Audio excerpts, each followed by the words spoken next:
Buen día, queridos educandos. Vamos a continuar con el curso intensivo de Historia Universal para los grupos A y B de los días sábados. Ya estamos en la recta final. Esto implica que estamos ante una o dos presentaciones que estoy trabajando. Agradezco de antemano su paciencia y su buena disposición, los que la hayan tenido, por supuesto. Sé que parece interminables estas sesiones, sin embargo, pues a diferencia de la anterior, esta es una presentación que tiene una gran cantidad de diapositivas, principalmente por el hecho de que es un tema muy extenso, muy preguntado y que esperemos que no los aburra demasiado. Estamos ante uno de los aspectos o de los momentos del siglo XX más determinantes que no podemos hacer un lado y que tenemos que estudiar con atención. Ya sin más preámbulo, doy inicio a estas presentaciones. Como ya es una tradición, tenemos los primeros párrafos de Wikipedia, en los cuales ustedes pueden ver una información eh, genérica al respecto de lo que vamos a ver. No les, no les comento más allá de lo que tenemos en pantalla. Les doy unos momentos para que lo puedan leer.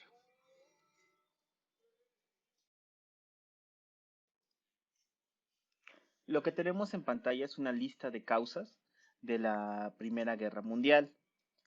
Algunas vamos a verlas de manera detenida, otras vamos a revisarlas únicamente en esta diapositiva de una manera muy general.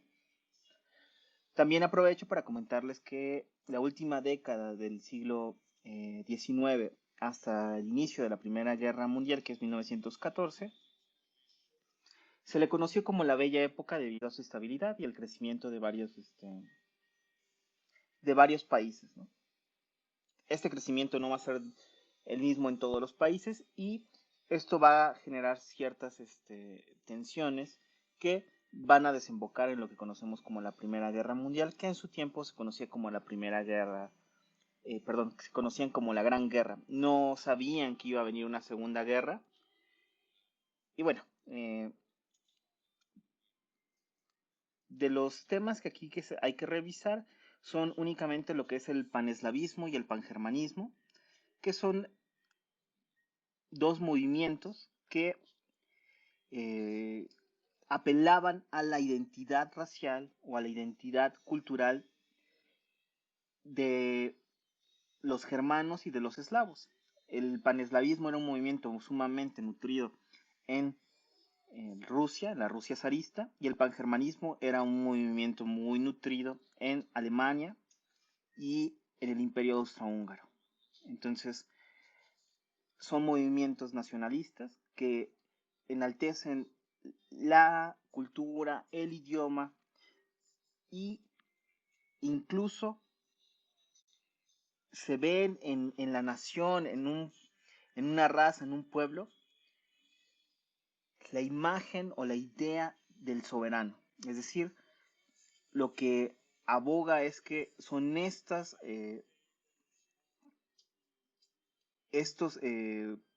grupos quienes representan el verdadero pueblo y por ende el verdadero soberano de sus respectivos reinos.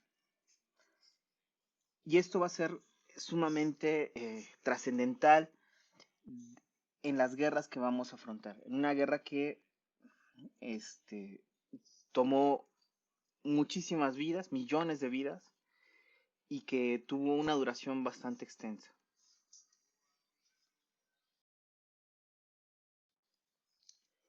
La conferencia de Berlín inaugura una de las causas más cuestionadas y de la cual más ha sido enjuiciada Europa, que es su participación en África. Literalmente se la repartieron y seleccionaron los territorios que más convenían o más parecían ser convenientes para los distintos reinos. Si ustedes ven, el color que le corresponde a Alemania no tiene una gran cantidad de territorios a comparación del francés o el del inglés o el del Reino Unido, como ustedes quieran.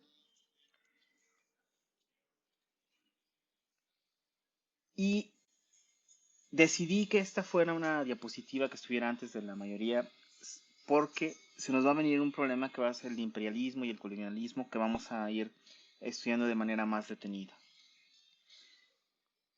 Yo solo les pediría que por favor revisen y vean cuáles eran los imperios que estaban en pleno auge a partir de este mapa y cuáles los que estaban en decadencia.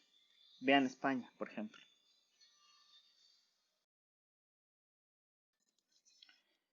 Vamos a ver dos posturas, el colonialismo y el imperialismo, como dos modos de dominación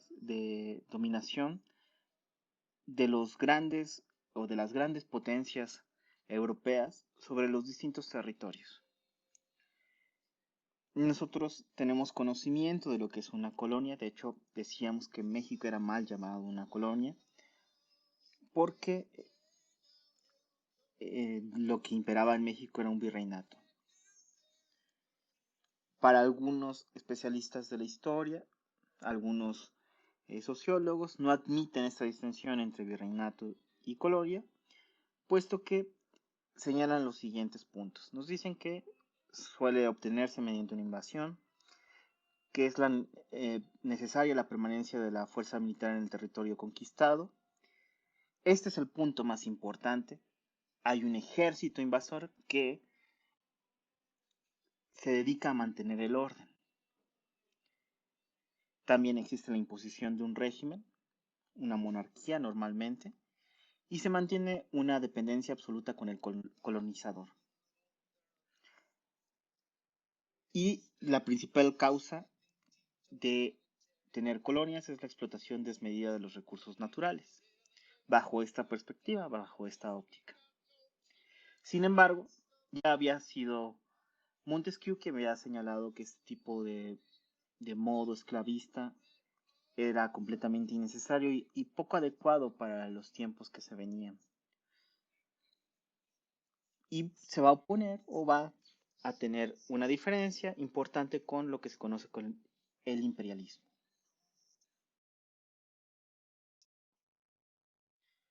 El imperialismo es una palabra que ya escuchamos muy seguido, tristemente.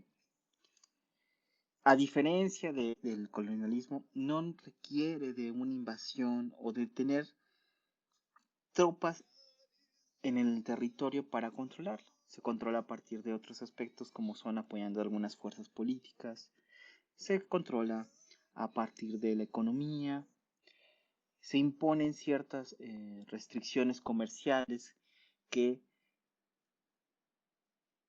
le permiten a la potencia, en este caso, ejercer un libre dominio sobre las materias primas que a él le interesan.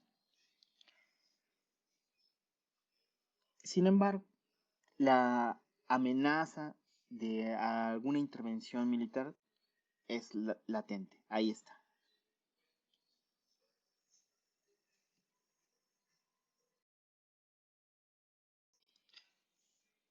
Europa es antigua y sus conflictos de la misma manera no son ninguna excepción. Nosotros tenemos que, ante las distintas guerras de independencia, de unificación, surgieron varias rivalidades importantes que de por sí ya se habían manifestado después de las cruzadas. Algunas habían sido religiosas, otras cuestiones de identidad, otras comerciales. El asunto era que estos conflictos habían generado una serie de alianzas preparándose para no otra cosa que la guerra. Y esta es la cuestión. Tenemos nosotros la primera y la que vamos a estudiar, que es la Triple Alianza. Tenemos aquí estos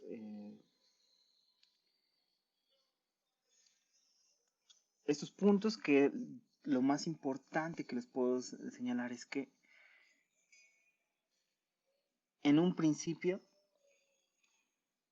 eh, Italia estaba presente en la Triple Alianza y porque ni Alemania ni el Imperio Austrohúngaro lo apoyan en sus intereses con el Líbano, decide abandonar a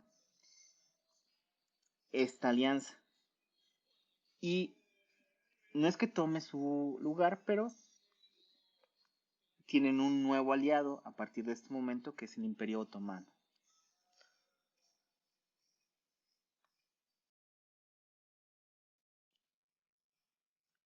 La Triple Entente o Entente Cordiale. Como ustedes ven, aquí hay un poquito de información que pueden tomar en cuenta. Se hicieron como una contención en caso de que Alemania principalmente siguiera avanzando. Alemania le había quitado dos territorios sumamente importantes a los franceses, Alsacia y Lorena. Y este conflicto y este resentimiento había crecido durante un par de décadas. Por su parte, el Imperio Británico tenía una alianza con Bélgica que, en la cual se apoyaban en caso de que alguien atacara a Bélgica. Los ingleses salían en defensa de este reino. Por eso, durante las tensiones más fuertes, los franceses no creían que los alemanes se animaran a atacar a Inglaterra a través de Bélgica. Y esto lo vamos a ver más adelante con los distintos planes de ataques de cada una de las naciones. El asesinato de Francisco Fernando es no solo una causa, sino el detonante de la Primera Guerra Mundial. A partir de este hecho, ya es indetenible que se genere la Gran Guerra por las alianzas que habíamos visto, por las circunstancias en las cuales se da este asesinato, porque muere alguien de la realeza, que es un representante de una nación, porque muere su esposa, que estaba embarazada, y porque incluso ya se había salvado de un atentado ese mismo día. Las circunstancias son que él está en Bosnia, le lanzan una bomba, él logra lanzarla hacia la parte de atrás, hiere a gente de la administración cercana a él y le pide a su chofer que lo lleve al hospital donde están los heridos. El chofer se pierde y se encuentra con otro de los miembros de los Camisas Negras, Gavrilo Princip. Gavrilo Princip dispara dos veces, una de estas balas por un efecto extraño le cae o hiere a la esposa de Francisco Fernando, a Sofía, y muere junto con su bebé no nacido. Y hay que recordar que Austria estaba ahí por las desconfianzas que se tenían entre unos y otros, ¿no? Entre los germanos que no confiaban en Rusia, entre los rusos que no confiaban en los germanos, que decían mejor que lo administre el imperio austrohúngaro, y el resultado de esta inestabilidad política que parecía haber detenido algunas fricciones diplomáticas, de súbito eh, todas se desarrollaron, todas se presentaron y ya los conflictos eran imposibles de detenerse. Entonces, ya se había comentado por parte de Bismarck, la inestabilidad de los serbios iba a generar un problema serio en Europa, pero no podemos olvidar todo, todos los conflictos anteriores que ya se habían dado en Europa. los problemas entre Alemania y Francia por Alsacia y Lorena van a ser también muy importantes. Sin embargo, este duque de una familia que son los Habsburgo, que nosotros tuvimos que estudiarlos un poquito por historia de México y Maximiliano, es alguien emparentado con esta familia, que ayudó al desarrollo de varios países como Bélgica, pero también que tuvieron eh, sucesos muy, muy tristes alrededor de su familia, como atentados, suicidios e intrigas políticas que terminaron con la vida de varios de sus miembros. Eh, Francisco Fernando dejó 4 hijos, que un par de ellos van a aparecer durante la Segunda Guerra Mundial como opositores a Hitler. Y bueno, eh,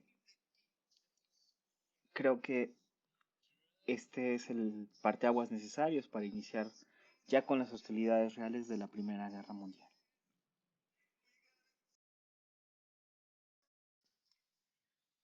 Recuerdo con cierta nostalgia que mi maestro de tercero de secundaria me había enseñado que las guerras de trincheras habían surgido en la Revolución Mexicana y que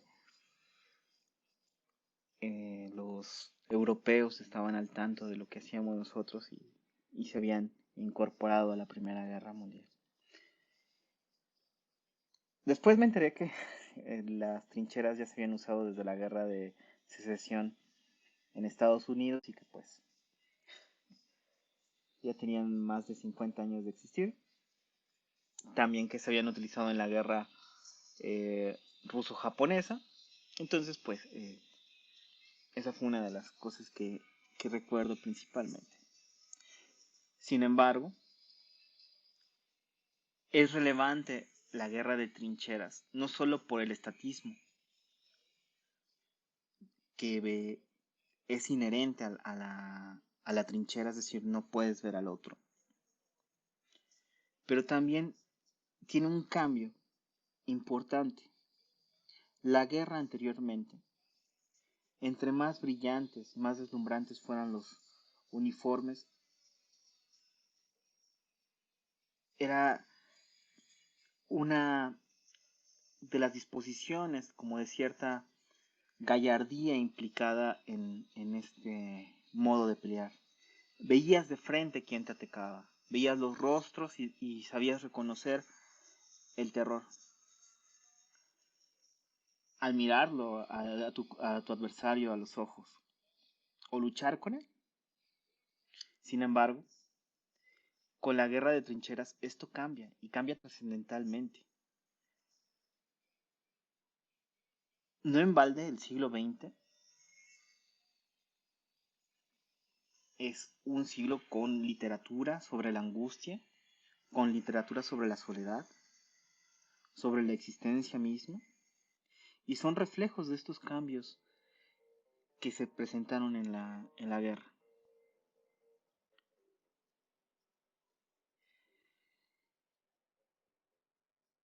El ser humano es una entidad sumamente frágil y susceptible a los cambios. Y no pasó de noche este modo de hacer la guerra.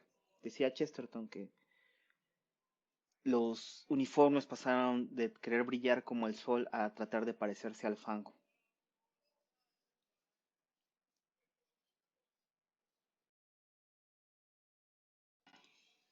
Las estrategias militares que vamos a resaltar son las de Alemania y Francia.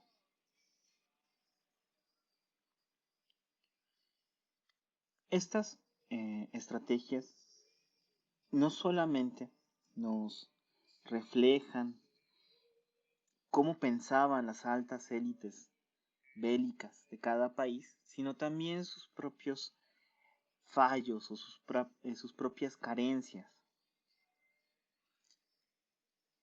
Muchos creen que este plan, el plan Schlieffen, podría haber sido exitoso si se ejecutaba como el barón de Moltke lo había creado originalmente. Y era la invasión de Francia a través de Bélgica, sin dejar una reserva importante para defenderse de los rusos. Sin embargo, el creador del plan muere y lo ejecuta su sobrino. Su sobrino tiene miedo de lo que le pudiera pasar a Alemania, especialmente por el avance del ejército rojo, y deja alrededor de medio millón de tropas cubriendo el frente este de Alemania. Y aunque inicialmente es muy efectivo, porque los franceses no esperaban, no creían que Alemania fuese tan agresiva, aunque inicialmente es muy efectivo, terminan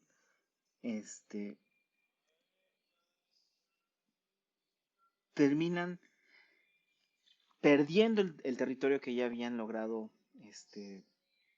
avanzar y tienen que retroceder. Entonces, la guerra hubiese sido una si este plan triunfa. Y sobre todo, pues, hubiera sido una gran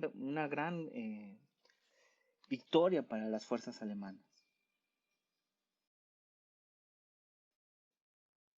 Por su parte, los franceses tenían el plan 17. Aquí les dejo un poco de información.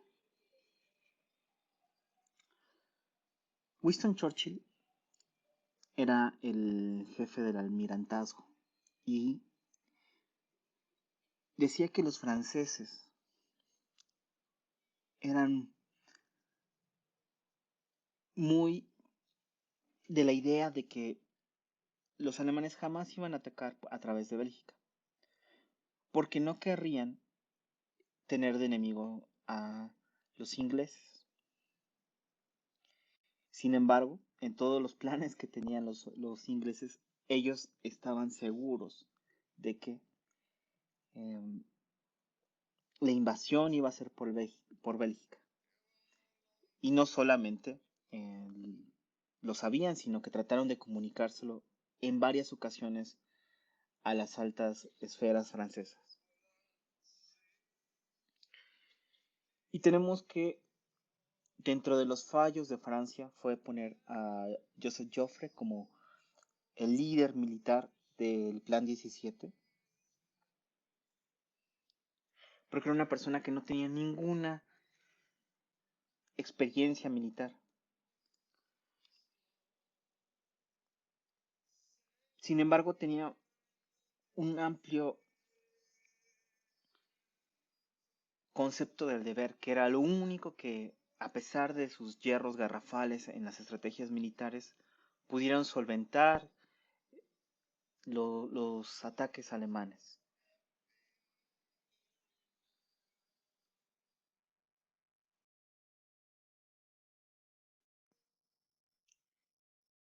Lo que podemos ver a continuación es una serie de batallas que fueron las que dieron inicio a estos 4 años de guerra, casi 4 años de guerra, que no parecían ceder. Y les dejo aquí una lista para que la puedan observar.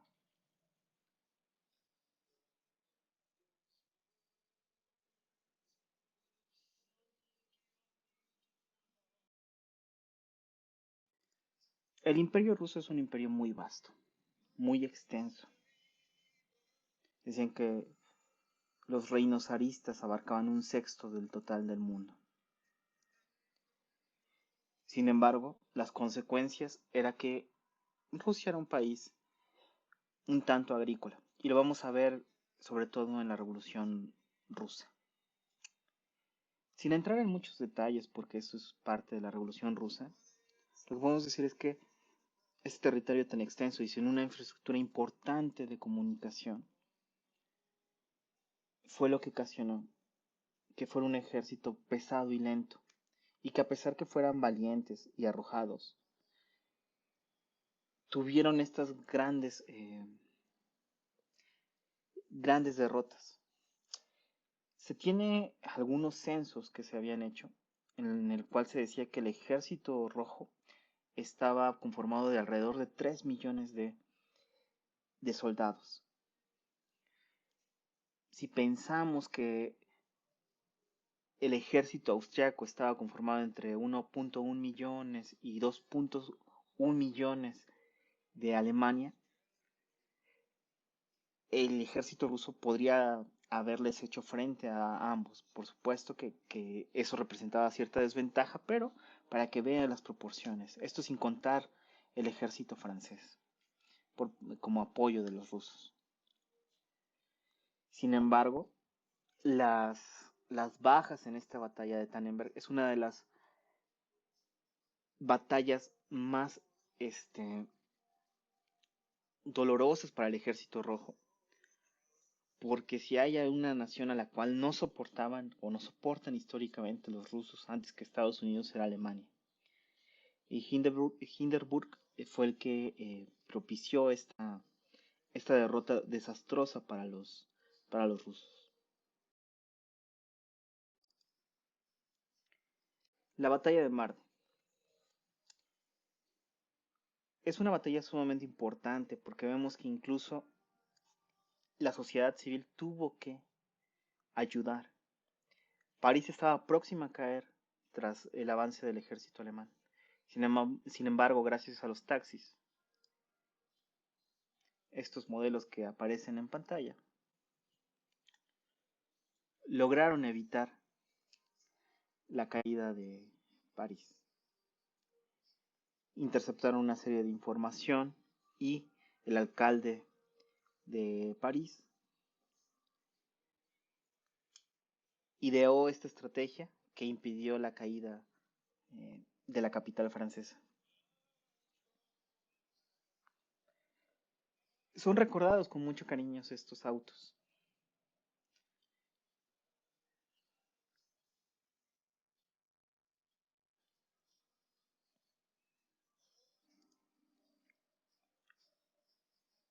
Los taxis, que eran unos Renault AG,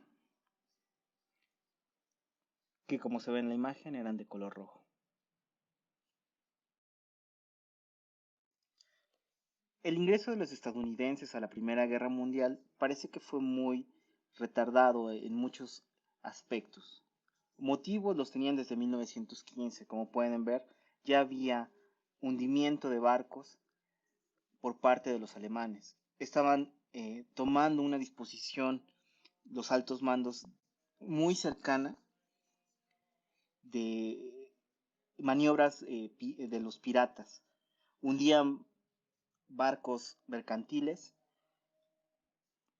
no les importaba la tripulación, los dejaban morir, que estas leyes del mar son muy antiguas y los alemanes no las respetaban. Como ustedes pueden ver, desde 1915 ya tenían motivos para ingresar. Sin embargo, no podemos olvidar que los americanos son una democracia. Y hay una verdad al respecto de todos los contextos de la guerra. La mayoría de las personas detestan la guerra, no les gusta. Y el mostrarse muy ávido por una guerra no era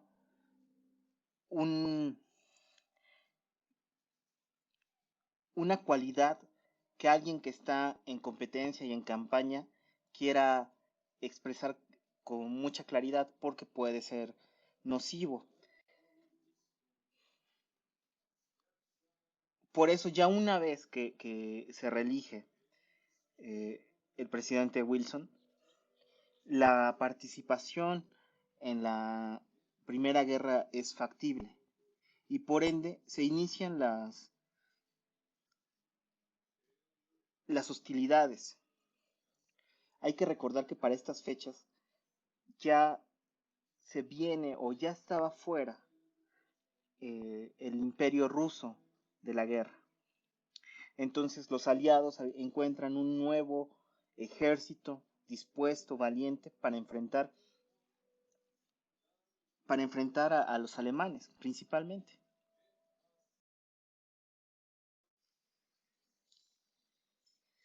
Esto es una de las cosas que son muy extrañas y que casi no se hablan, pero los reinos germanos y el reino musulmán han tenido una relación muy estrecha. Aquí podemos ver cómo Alemania, tras la salida de Italia de la Triple Alianza, hace una alianza con el reino otomano y tiene estas características. Les dejo para que puedan hacer su apunte.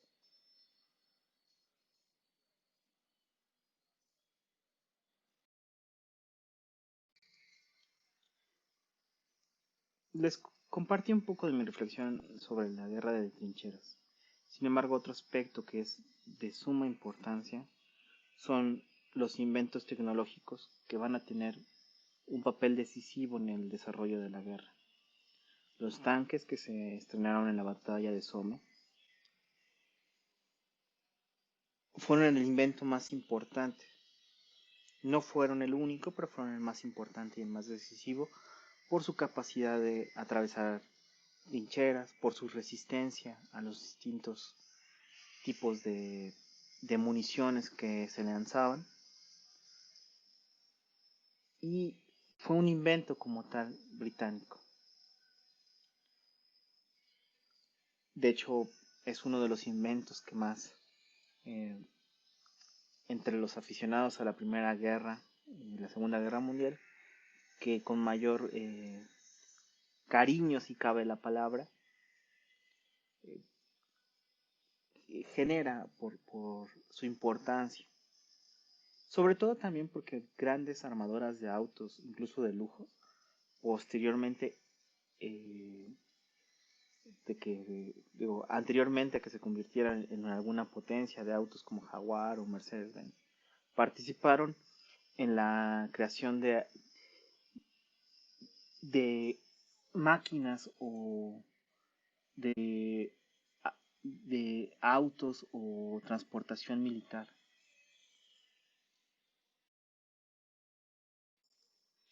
Los alemanes no son ningunos improvisados ante las distintas circunstancias que se presentan. Ellos tenían ya una armada y ya muy bien determinados los usos de los submarinos. ¿Justamente para qué? Porque su estrategia estaba en atravesar Bélgica y sabían que iba a ser inmediata la respuesta británica por el mar. Y ellos se sentían muy confiados, de hecho, de que no había nadie que se pudiera comparar con, eh, con la flota británica. Sin embargo, los alemanes idearon una estrategia y fueron sumamente problemáticos para los británicos lidiar con los submarinos alemanes. Si queremos pensar en un arma sumamente violenta y que causaba un miedo espantoso entre los soldados, era el lanzallamas. El aspecto del soldado que manejaba lanzallamas era impactante. Su uso fue bastante cuestionado. Sin embargo, también los ejércitos opositores a los alemanes empezaron a buscar alternativas ante la ferocidad y los alcances del lanzallamas. Les dejo un poco de información al respecto de esta arma que se estrenó en Verdún y que causó unos estragos impresionantes. Los gases tóxicos. Lo que tenemos en pantalla es una careta de la Primera Guerra Mundial que utilizaban los soldados por miedo de utilizar y de padecer los estragos de los gases tóxicos. se dejó de tener como una estrategia el uso de gases tóxicos porque hay ciertas cuestiones que los hombres no pueden dominar, entre ellas el viento. Tú nunca sabes cuándo va a soplar a tu favor o en tu contra, perdón. No fueron pocas las situaciones donde lanzaban ciertas bombas de gas y el gas, eh, por algún cambio repentino del viento, se regresaba a quien lo lanzaba. Estos gases tóxicos lo que hacían era generar una serie de llagas dolorosísimas en la piel o con el simple contacto. Si tú lo respirabas, pues los daños eran severos.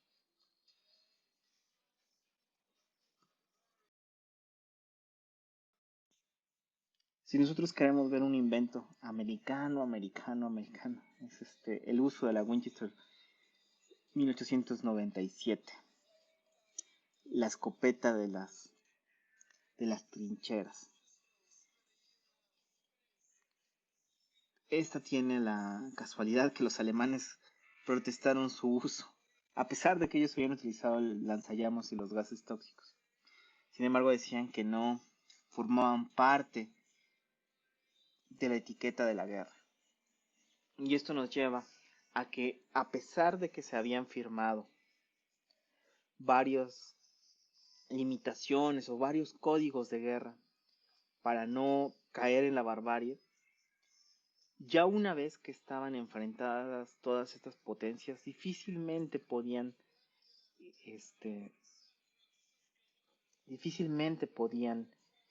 respetarse todas estas normas. Casualmente en México aparecían muchas de estas conferencias en las cuales invitaba a mantener la legalidad y ciertas reglas de honor o de honorabilidad al combatir. Y es lo que, que es importante de resaltar, ¿no? O sea, existían.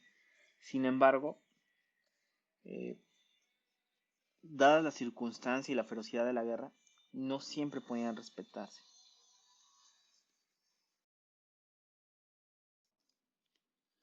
La tecnología aérea trataba de resolver uno de los conflictos o de los impedimentos más importantes para alcanzar la victoria por parte de los alemanes, que era eh, cómo vencían a las fuerzas marítimas de los británicos. Si ustedes ven todo el recuento de armas, gran parte de la inventiva y eh, de la innovación tecnológica la llevan los alemanes, la aplicaron los alemanes. ¿Por qué a pesar de estas aplicaciones pierden la guerra? Si hay un discurso muy importante que dicen que la tecnología lo es todo. Sin embargo, pues la Gran Guerra en su momento nos mostraba que naciones con una situación parecida o con un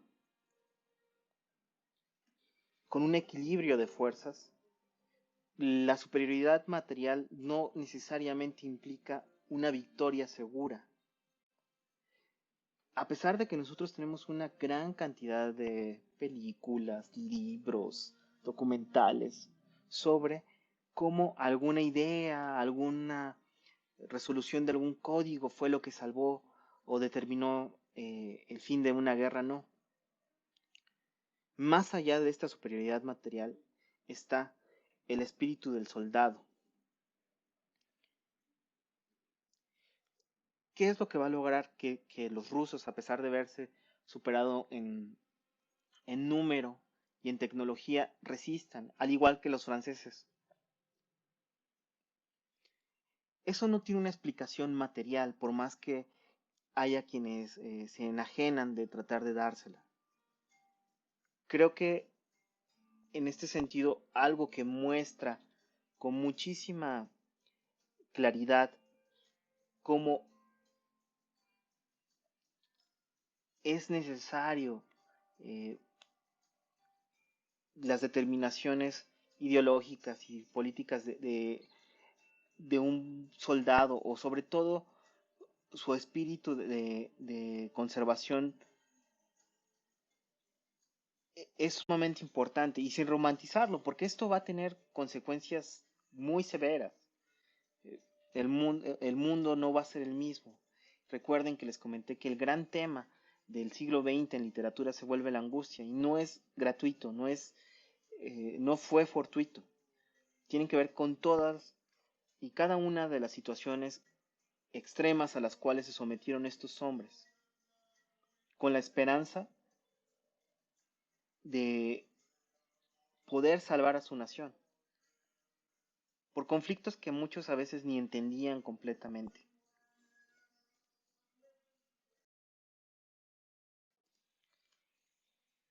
Es muy conocida la frase de que en la guerra y en el amor todo se vale. Sin embargo, esto no es del todo cierto.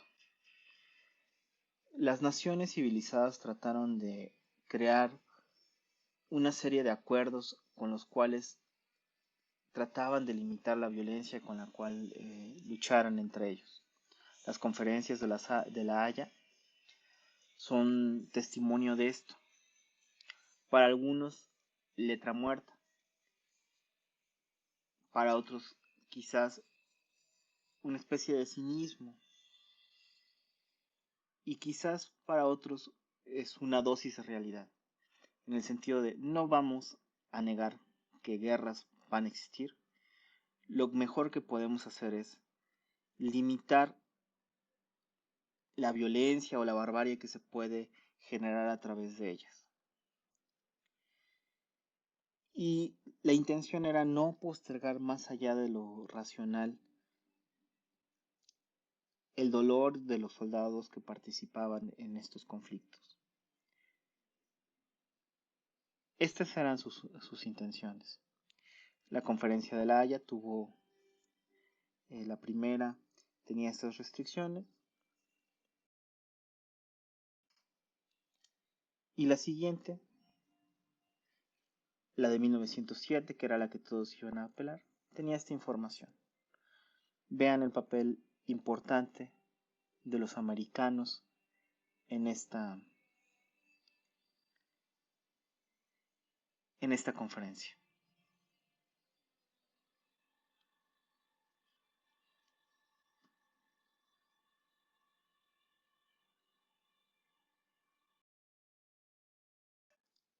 El presidente de Estados Unidos proclamó 14 puntos buscando la paz. Son los siguientes.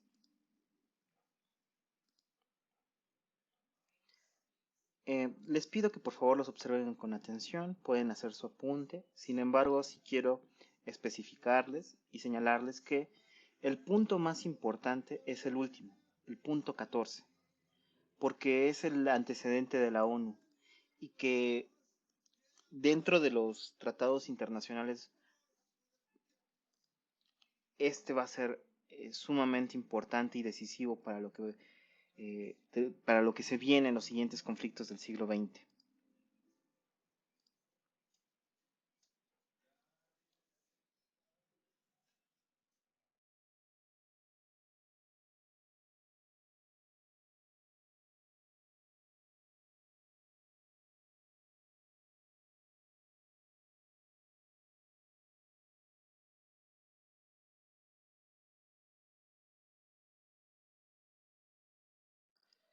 La Revolución Rusa tiene varias eh, problemáticas inherentes a su análisis. La primera es que es un tema por donde se mire controversial, polémico y con ciertos niveles de misterio que parecen que no son inaccesibles de su resolución. En primera instancia, todo historiador trata de llegar al puerto de la objetividad lo más posible. Sin embargo, en un tema como la Revolución Rusa es casi imposible. ¿Por qué? Porque para los socialistas científicos Todos los sucesos de la Revolución de Octubre representan el inicio de la cúspide de la historia. Por primera vez se va a instaurar la primera dictadura del proletariado. Una dictadura donde la explotación del hombre por el hombre ya no va a existir. Ante este absoluto, cualquier tipo de postura intermedia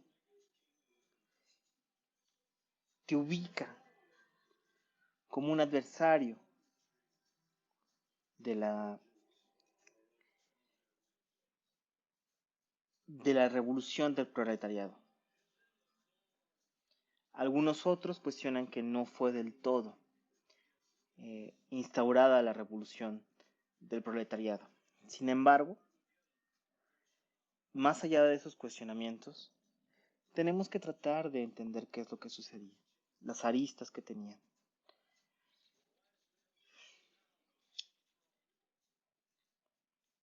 Uno de los grandes mitos que tiene la Revolución Rusa tiene que ver con el sistema zarista que había sido elogiado por muchos, criticados por otros.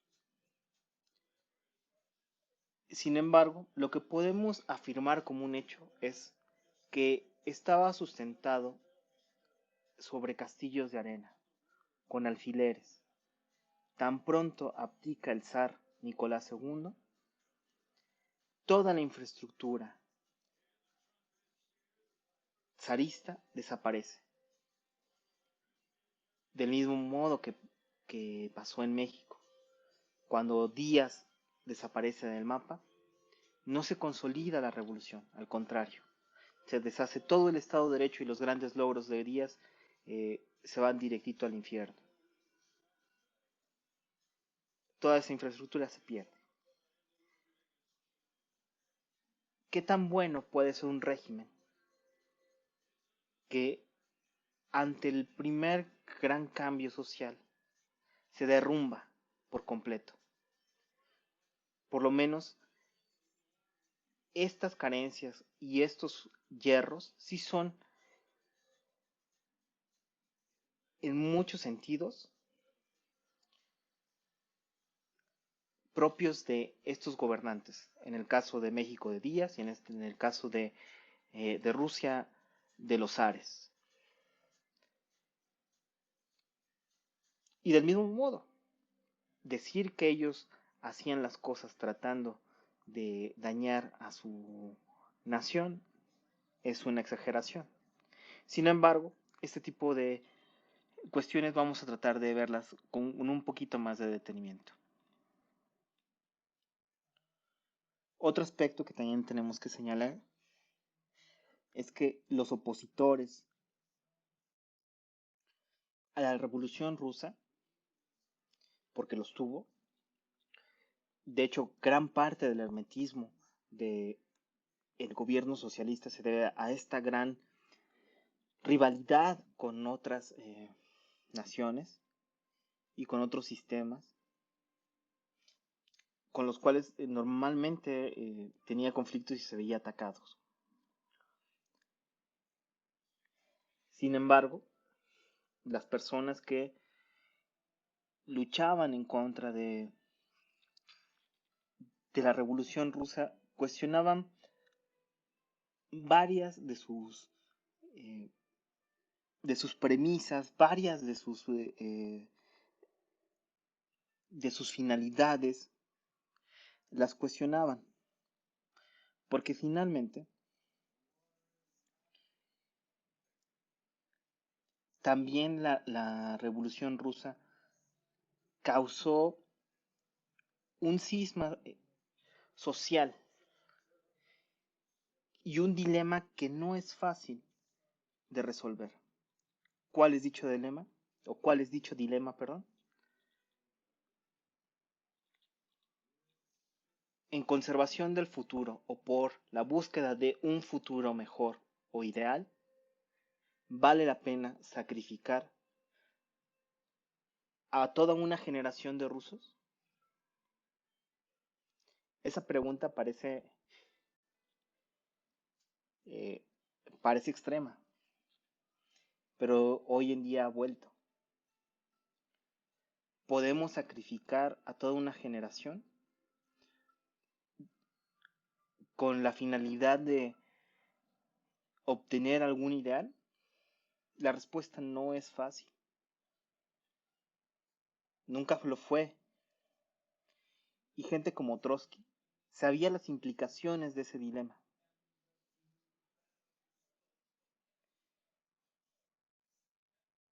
O es obtenemos la gloria o caemos estrepitosamente. Lo dijo.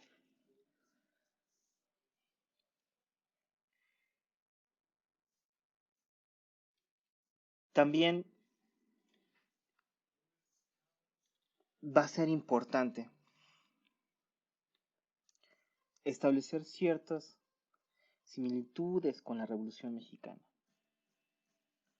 lo cual ustedes saben que no necesariamente es un elogio.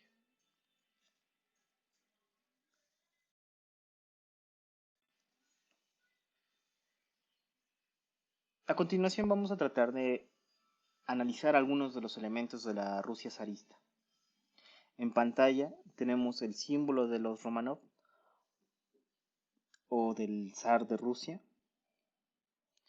y una fotografía de Nicolás II y de su esposa Alejandra, la zarina de Rusia. De Alejandra podemos decir que era una princesa de origen alemán, lo cual generaba un gran, eh, una gran desconfianza hacia su persona. Aparte, el trato de ella no era muy sencillo, era una persona altiva, que difícilmente se le veía sonreír en las fotografías. Y sé que este es un tema que parece absurdo, frívolo. Sin embargo, en las altas esferas, importa cómo apareces en las fotos. Esta frivolidad no creo que le sea ajena ni no la hayan escuchado. Sin embargo, eh, si algo era la sociedad de San Petersburgo principalmente, es que era una sociedad sumamente frívola y superficial, con varias moditas muy lamentables en varios aspectos. No es nada raro que Alejandra decidiera poner distancia de esta sociedad tan petulante. Y bueno, esto también tiene una similitud y una semejanza muy importante con María Antonieta, la reina francesa que fue guillotinada. Nicolás II, por su parte, era un hombre que le pesaba mucho ser el zar. No era alguien que disfrutara gobernar como tal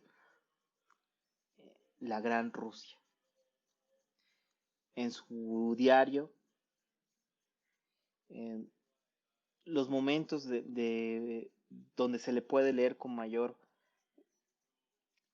alegría es el momento en donde él abdica. Parece que se quita al mundo de encima.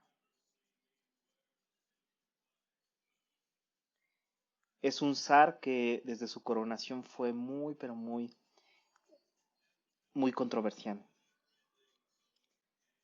Desde la matanza en Yodinka, que es un absurdo. Sin embargo, él no tiene la sensibilidad necesaria para sopesar todos los eventos que acontecen en dicho evento. Disculpen la reiteración, porque lo que sucede es que festejando su coronación decide regalar en una ciudad pequeña que es Yodinka pretzels y cerveza. Tenían comida y cerveza para alrededor de 2000 personas.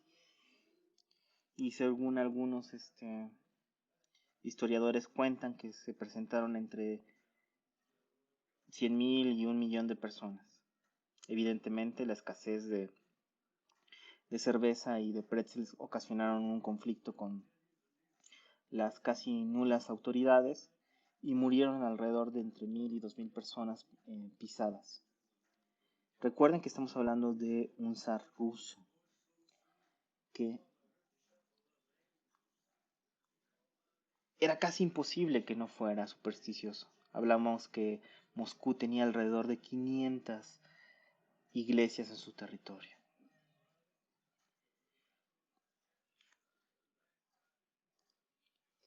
De las causas tenemos que ver qué es un gobierno autocrático. Tenemos dos partes. Tenemos el gobierno, que lo representa el zar, y que es un gobierno autocrático. Y tenemos la otra parte, que es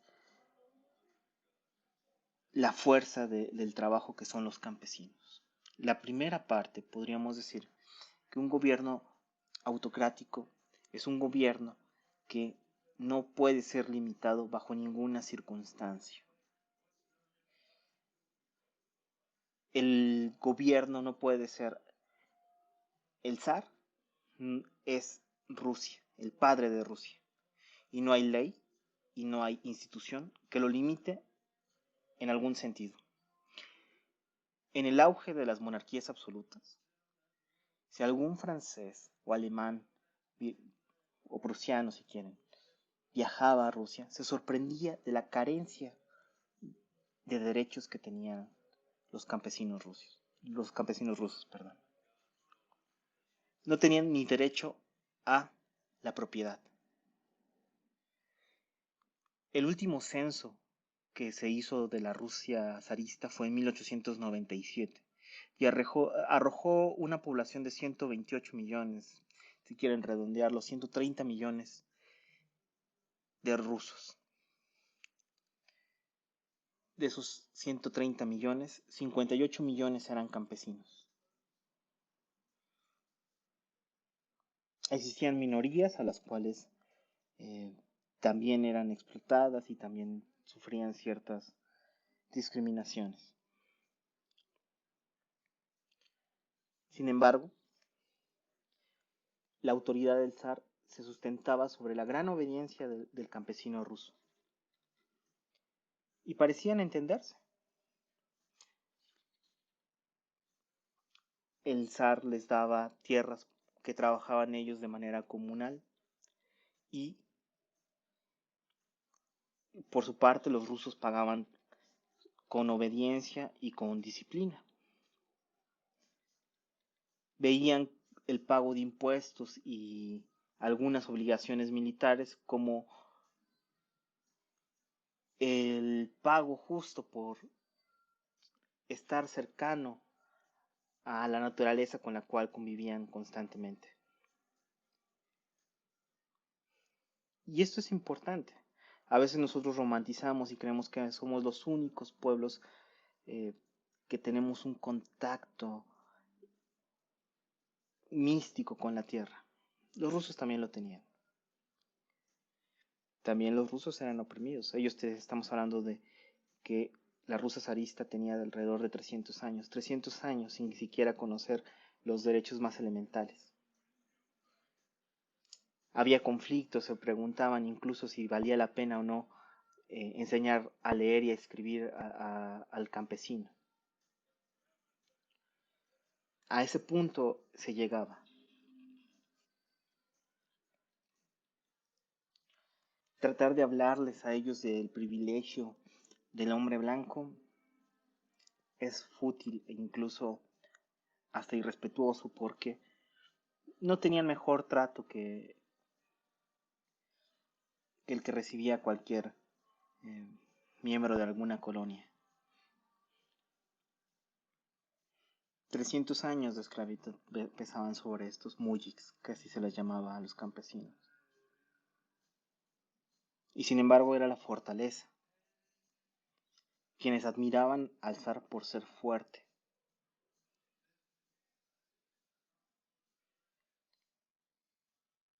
Solo ellos decían, puedes tomar de mí lo que quieras, pero la tierra es nuestra. Y esto lo demostraban con el hecho de que, por ejemplo,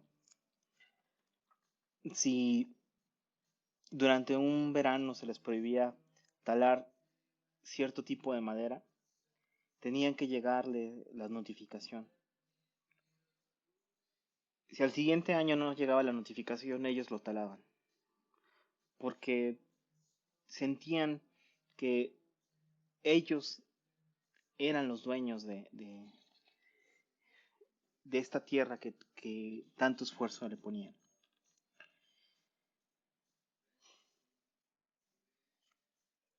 El siguiente punto son una serie de movimientos que van a acontecer sobre todo a finales del siglo XIX y principios del siglo XX.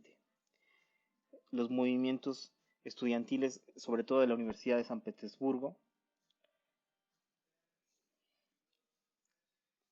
y los movimientos de 1905.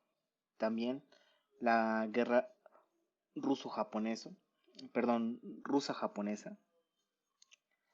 Esta guerra es una de las guerras más emblemáticas del siglo XX antes de la Primera Guerra, porque una nación europea pierde una guerra importante ante, eh, ante una potencia europea. Recuerden que se decía que Rusia representaba un sexto del total del territorio mundial.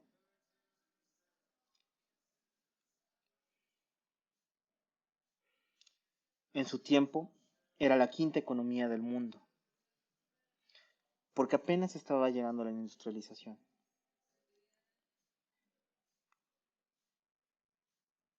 Un hecho que nos da cierta claridad al respecto es que la mayoría de las industrias se establecían cercanas al campo. No se nos puede olvidar los climas tan extremos en Rusia. Las heladas van a ser importantes dentro del contexto de lo que va a acontecer en la Revolución Rusa.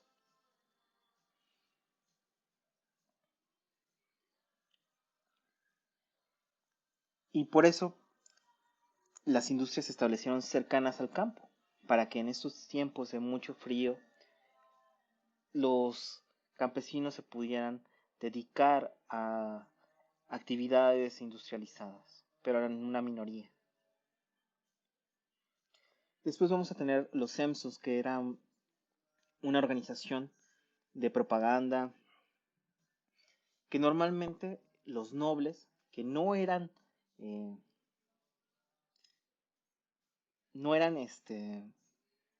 promotores del zarismo, de hecho buscaban mucho la limitación de los poderes del zar y de sus capacidades en el poder. Los Simpson, los Zemstos eran estas organizaciones que buscaban cierto tipo de educación, o educar, o crear propaganda sobre ciertas cuestiones, pero que no tenía un poder administrativo. Posteriormente, ya una vez que se inicia la Revolución Rusa, se convierten, los soviets toman estas organizaciones o esta infraestructura y se van a convertir en, en, en el tipo de organización que va a prevalecer. Los soviets en un principio solamente eran asambleas en las cuales se organizaban las distintas huelgas que se estaban promoviendo, sobre todo en 1905. Posteriormente van a tomar toda la infraestructura que tenían los Zemstos y se les va a unar el poder administrativo por las distintas resoluciones que van a ir tomando. Primero el gobierno provisional y posteriormente ya el gobierno de los bolcheviques.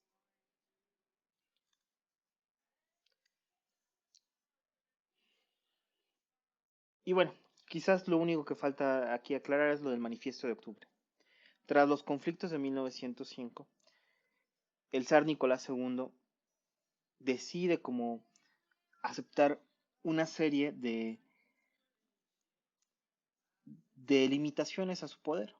Sin embargo, como las hizo por obligación o porque estaba una amenaza muy fuerte contra eh, el orden de las grandes ciudades, él mismo no lo tomó en serio.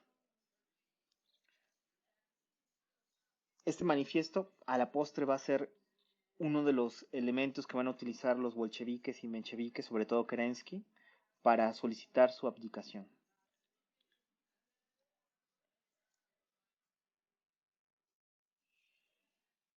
Y esto acontece en el contexto de la guerra rusa-japonesa, porque la mayoría del ejército estaba en esta guerra y no había modo de frenar los avances de la Unión de los Uniones, de los EMSOS y de estas asambleas que se estaban haciendo en Rusia. Sin embargo, el manifiesto de octubre lo firmó Nicolás II y no lo respetó. Esto va a ser una causa importante de su derrota al final.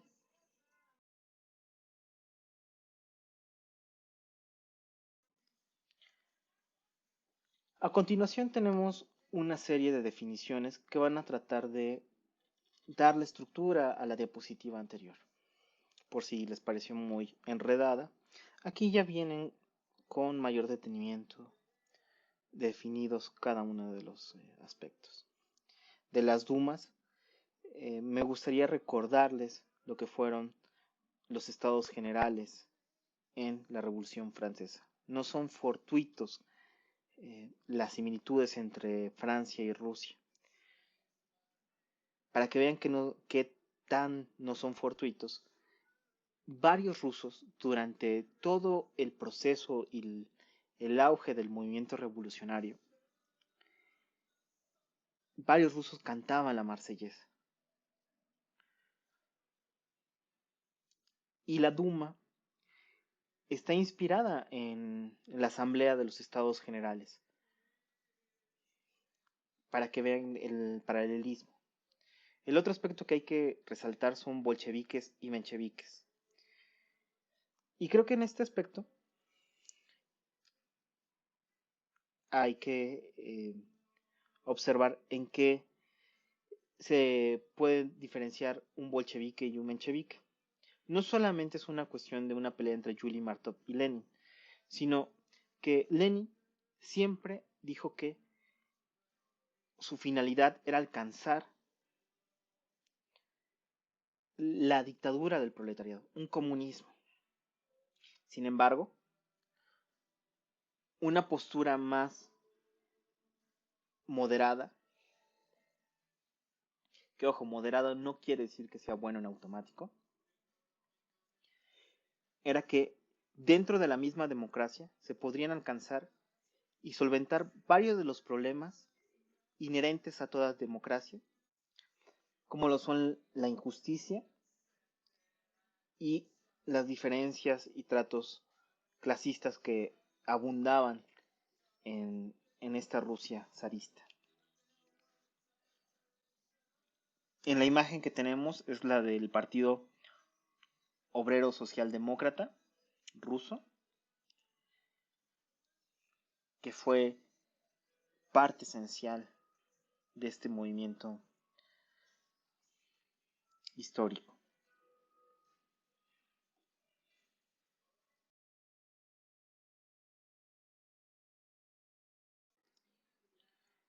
El 23 de febrero del calendario juliano, que es equivalente al 8 de marzo, que es cuando se celebra el Día Internacional de la Mujer, y se celebra principalmente porque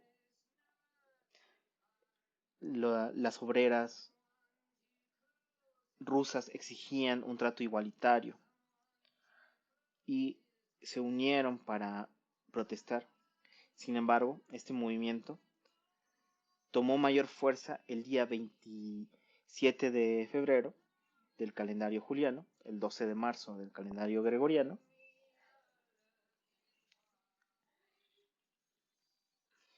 porque eh, una serie de campesinos van a rebelarse contra la autoridad militar, que esto no había acontecido. Dentro del desorden que fue el ejército ruso, tomaron una mala decisión de dejar en San Petersburgo y en Petrogrado reservas de mujiks, no la milicia común, sino una serie de jóvenes campesinos que no tenían ningún sentido de nacionalismo.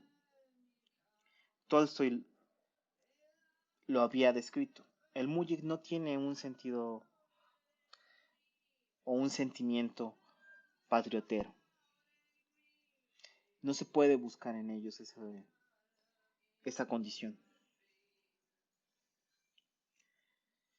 Nicolás II estaba convencido de que había una serie de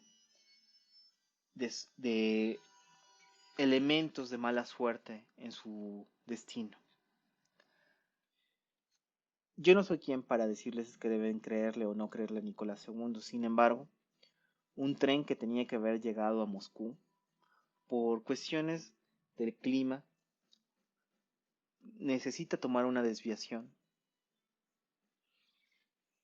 y en vez de ir directo a Moscú,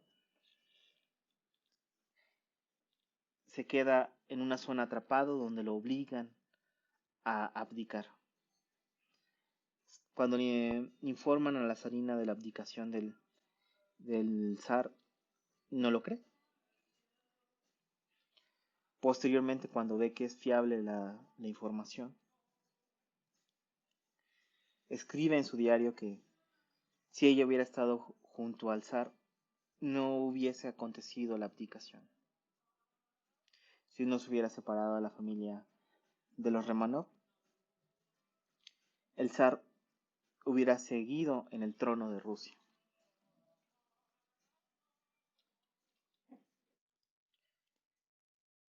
Al zar se le había mentido constantemente, no se le había dado una información de los alcances de las huelgas, de los levantamientos y de los desmanes por parte de los mujiks.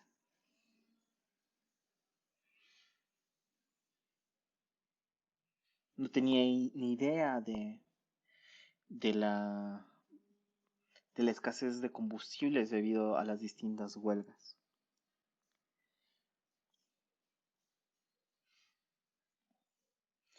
Y él abdica. Y con esto sella su destino. Más tarde, entre el 16 y 17 de julio de 1918, Nicolás II va a ser asesinado por la Checa, que va a ser una policía especial de los bolcheviques, que va a terminar con todas las amenazas o potenciales amenazas para el régimen bolchevique. Van a ser asesinados él, su hijo enfermo de hemofilia, su esposa y sus hijas.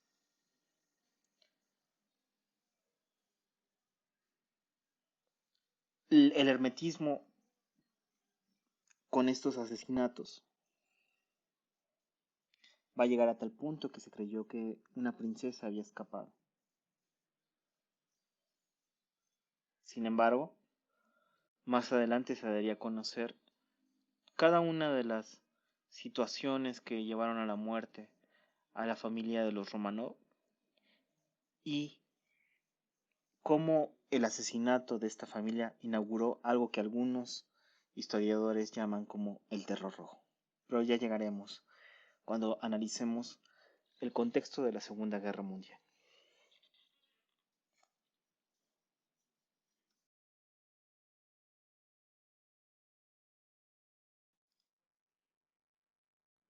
La Revolución de Octubre es una manifestación en contra del gobierno provisional que Kerensky encabezaba. Una de las críticas más severas que va a hacer Lenin es que Kerensky se había aliado con la burguesía y se había vendido como tal. Entonces se va a dar una oposición entre Kerensky, que fue un vicepresidente de los bolcheviques y que pasó a ser parte del gobierno provisional tras la abdicación de Nicolás II. Va a haber una confrontación con el partido bolchevique que ya encabezaba Lenin. Lenin eh, es un personaje misterioso. Hay gran parte de su vida que no se conoce. La documentación oficial nos dice que Lenin siempre fue un marxista ortodoxo, que nunca tuvo variación en sus convicciones. Sin embargo, esto es complicado de creer, sobre todo por las décadas donde él crece, que hay una gran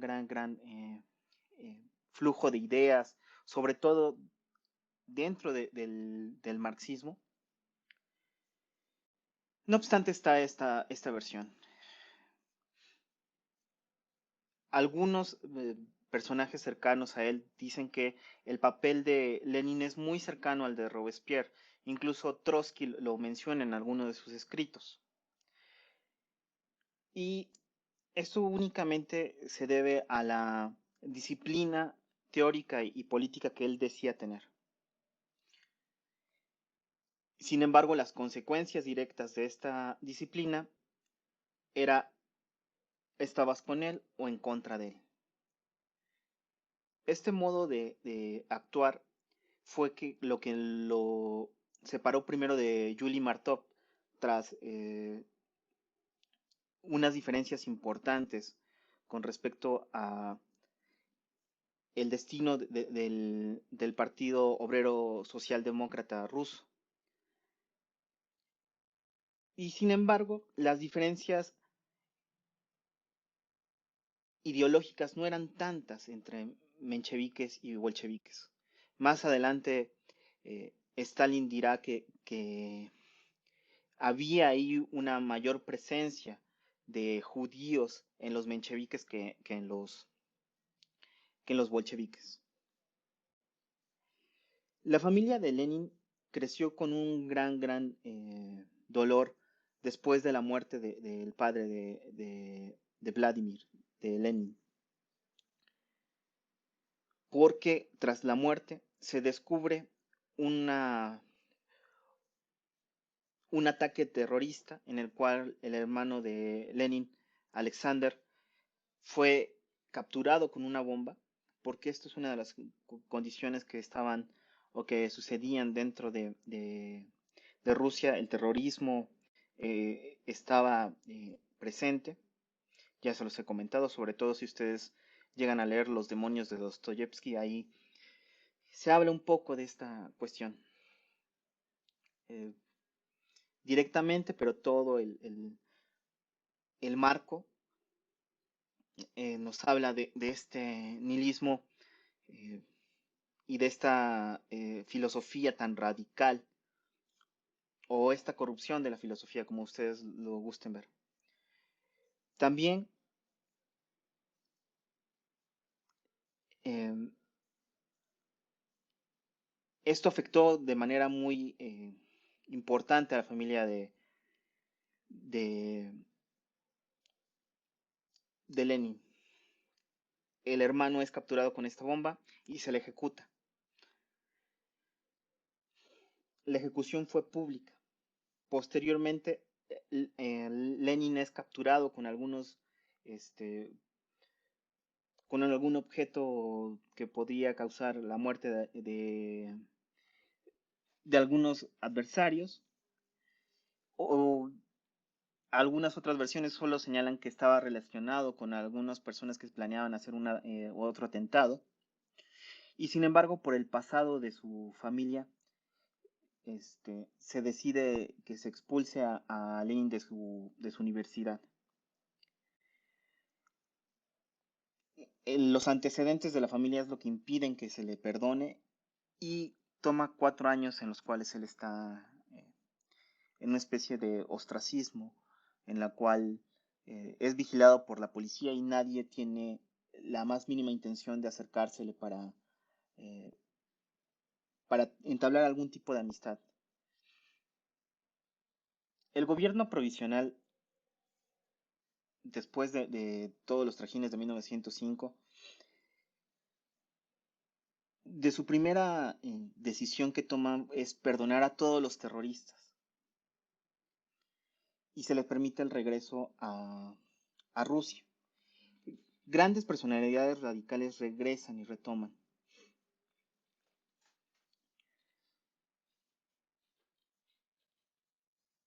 Trotsky incluso estaba en Canadá cuando lo interceptó la inteligencia británica y se le restituyen sus derechos y podía volver a Rusia.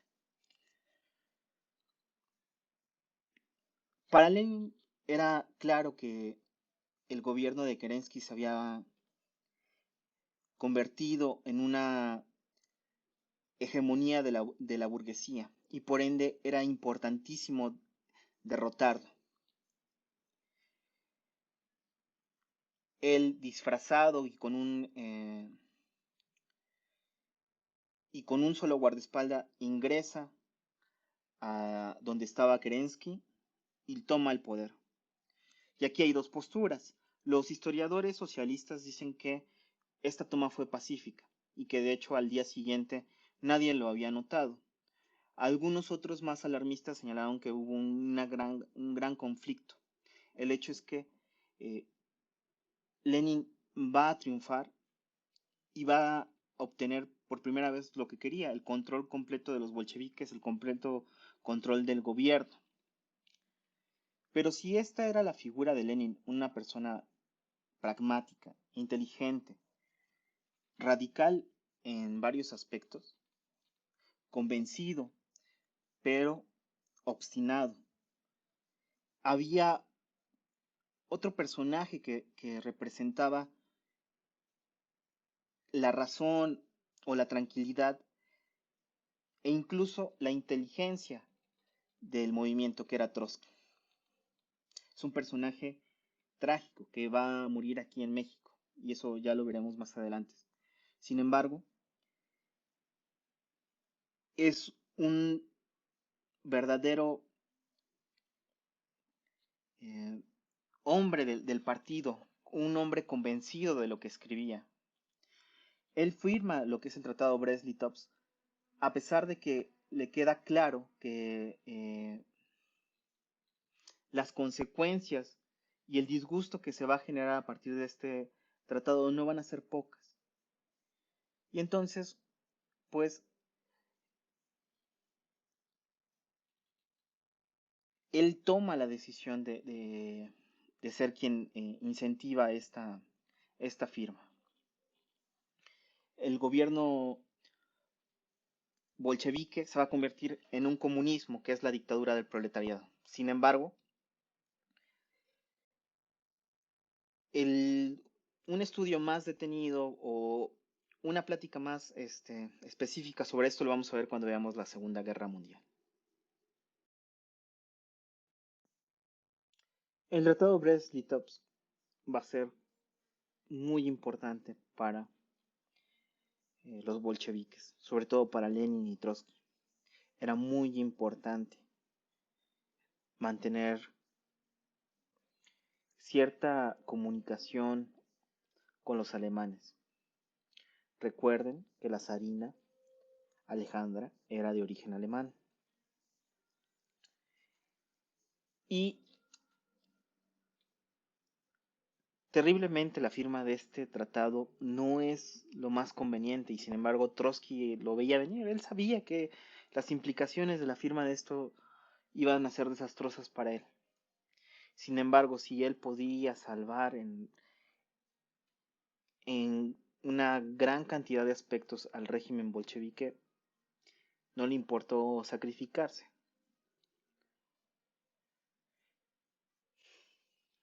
Después de la firma de este tratado, que es en marzo, en un par de meses, se termina la guerra y la derrota de Alemania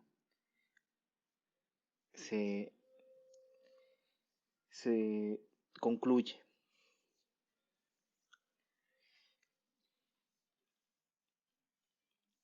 Y Rusia no solo pierde gran parte de sus minas de carbón, sino que pierde toda la posibilidad de alguna restitución de los pagos de la guerra. Esto más adelante va a ser costoso para Trotsky, por eso les digo que él asume la tragedia como tal, de la firma de este tratado. Les dejo parte de su contenido para que lo puedan observar y pueden hacer su apunte.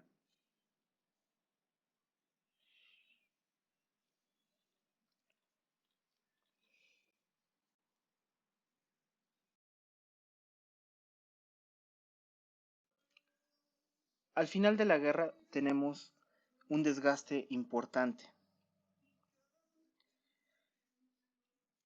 Dentro de este desgaste se debe a que ya había cambios de regímenes importantes. Había pasado en Rusia con la Revolución Rusa y también en Alemania acaba de suceder la Revolución de Noviembre, con la cual abdicaba el Führer Guillermo y con su abdicación los revolucionarios toman el poder y buscan la paz. Ya había una gran desolación por parte del pueblo alemán. De hecho, los mineros se rebelaron y ya no quisieron emprender más batallas durante el mes de noviembre, finales de octubre, principios de noviembre. Y bueno, esto fue lo que causó que se firmaran eh, estos armisticios un poco absurdos en el sentido de que no se firmaron inmediatamente, los postergaron para el mediodía. Eso quiere decir que había un par de horas donde la gente se estuvo matando a pesar de que la paz ya estaba programada, lo cual es un absurdo eh, de burocracia que engloba eh, a veces muchos de la, sobre todo la gran animadversión que despierta la guerra, para decirlo correctamente. Y bueno, hay que pensar que las batallas de los 100 días y esta estrategia de los 100 días fueron sumamente efectivas. Con el apoyo de los americanos, pues el avance fue muy concreto y muy eficiente. Las tropas alemanes fueron perdiendo.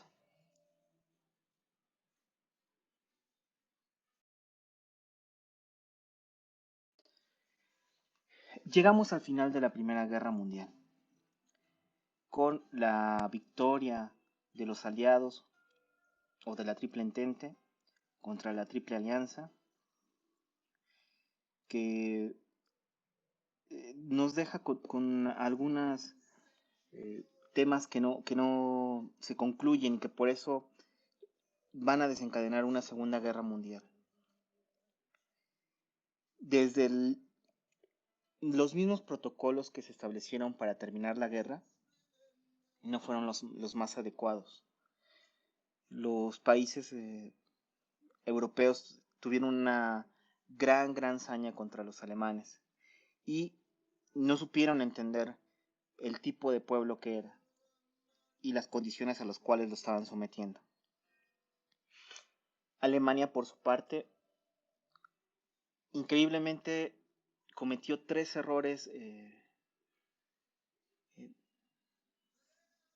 que si no hubiese cometido alguno de estos, muy posiblemente podría haber ganado la guerra, ¿no? El primero fue invadir Francia por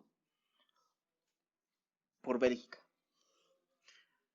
A pesar de que la misma estrategia decía que era enviar todas las tropas, si Alemania se hubiera dedicado únicamente a Francia y a Rusia, por increíble que parezca, tenía la suficiente fuerza para enfrentarlos.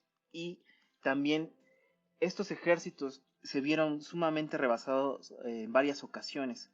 Con aquellos que tuvieron mayor problemas fueron con el Imperio Británico. Ese fue el primer gran error. El segundo gran error fue, eh, todo esto es desde la perspectiva de Churchill. El segundo gran error fue no tener paciencia. Ya ellos estaban creando las armas suficientes para tener alrededor de 200 submarinos y hundir todo el bloqueo marítimo que le tenían los ingleses. Sin embargo, tras sentirse asediados por los británicos y los franceses, precipitaron su estrategia sin llegar a esta cifra mágica de los 200 submarinos y atacaron a los Estados Unidos. El ingreso de los americanos fue el tercer error. El primero fue en la invasión por Bélgica, la segunda es no esperar a que ya tuvieran la fuerza suficiente en las armas para atacar a los siguientes países, sobre todo a Inglaterra por las vías marítimas. Y el tercero es lograr que los americanos pierdan su imparcialidad e ingresen a la guerra formalmente. Una potencia que ingresa con la frescura de solo tener un par de meses en la guerra, fueron sumamente importantes en las retiradas que ocasionaron al ejército alemán, y pues la derrota parecía inevitable desde que los americanos ingresan a las hostilidades. Aquí tenemos una serie de consecuencias que les pido que miren. Y por supuesto, hay una siguiente diapositiva con varios de los contenidos del Tratado de Versalles.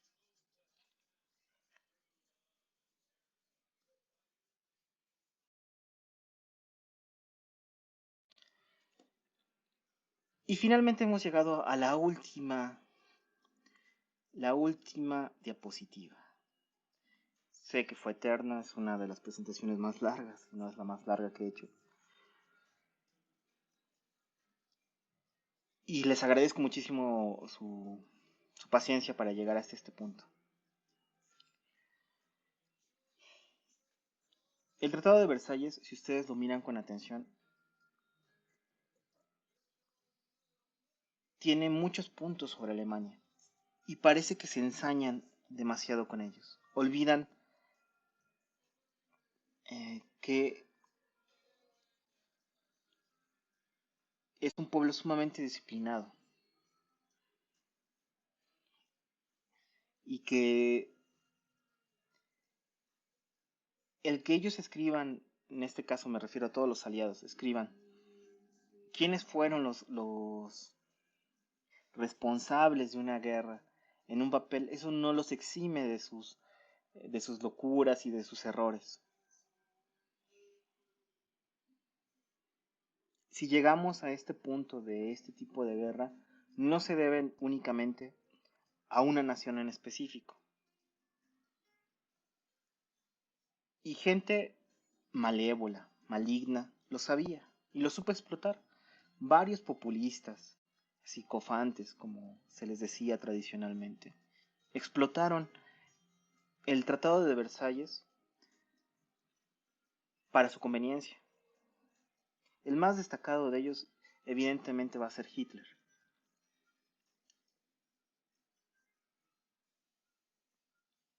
Y es aquí donde se cometieron una serie de errores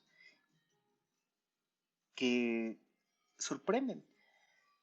Había personas sumamente moderadas que pedían que no se fuese tan duro con los alemanes o que se buscara condiciones reales para la paz. Y sin embargo, el Tratado de Versalles parece que incentiva el resentimiento de algunos pueblos. Churchill por eso llamará a lo que se nos viene, que es la Segunda Guerra Mundial, la guerra más absurda. Y tiene mucho sentido. Y tiene mucha razón.